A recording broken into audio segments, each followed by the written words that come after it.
አዶቤ ፎቶሾፕ እና በአዶቤ ኢሉስትሬተር ላይ ያለው ልዩነት ልንገራችሁ።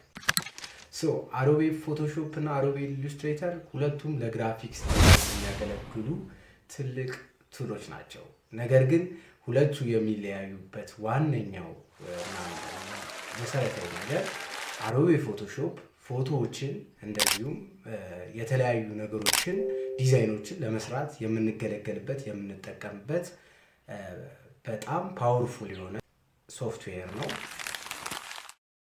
አዶቤ ኢሉስትሬተርን ስንመለከት ደግሞ ፎቶዎችን ኤዲት ለማድረግ ሳይሆን ኢሉስትሬሽኖችን ለማሳየት ሎጎ ዲዛይን ለማድረግ እንደዚሁም ዲዛይኖችንም ለመስራት የምንጠቀምበት ሶፍትዌር ነው ማለት ነው።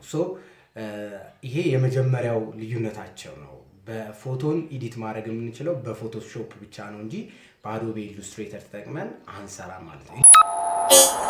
በአዶቤ ፎቶሾፕ እና በአዶቤ ኢሉስትሬተር የተሰሩ ስራዎችን ላሳያችሁና እናንተ ጀጅ ታደርጋላችሁ ማለት ነው። ይሄንኛውን ኢሜጅ ብትመለከቱት ለምሳሌ በአዶቤ ፎቶሾፕ ነው የተሰራው። እዩት፣ ዙም እያደረኩት በሄዱ ቁጥር ዙሙ ፎቶ ፒክስሎቹ እየታዩ ነው የሚሄዱት ማለት ነው። ምክንያቱም በምንድነው በቢት ማፕ ነው የሚሰራው ብዬ ወይም በራስተር ኢሜጅ ነው የሚሰራው ብዬ ነግሬያቸዋለሁ። ሁለተኛውን ደግሞ በአዶቤ ኢሉስትሬተር የተሰራውን ደግሞ ብታዩት ሉክ አሁን ሎጎ ነው የምታዩት። ሎጎ በጣም እያቀረብኩት ብሄድም ምንም አይነት እንትን አታዩም ማለት ነው። ሻርፕ የሆነ ነገር ነው የምታገኙት።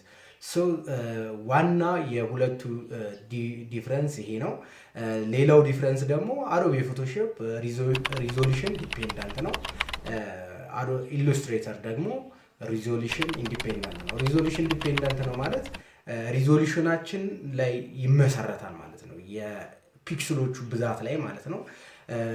ወደ ኢሉስትሬተር ስንመጣ ግን ፒክስል የሚባልም ታሪክ የለም፣ እሱ ላይም ዲፔንድ አያደርግም ማለት ነው። ቺን ቲፕ ተጠቀሟት። እንደ ግራፊክስ ዲዛይነር ይህን ማወቅ አለባችሁ ብዬ ነው። ይመቻችሁ።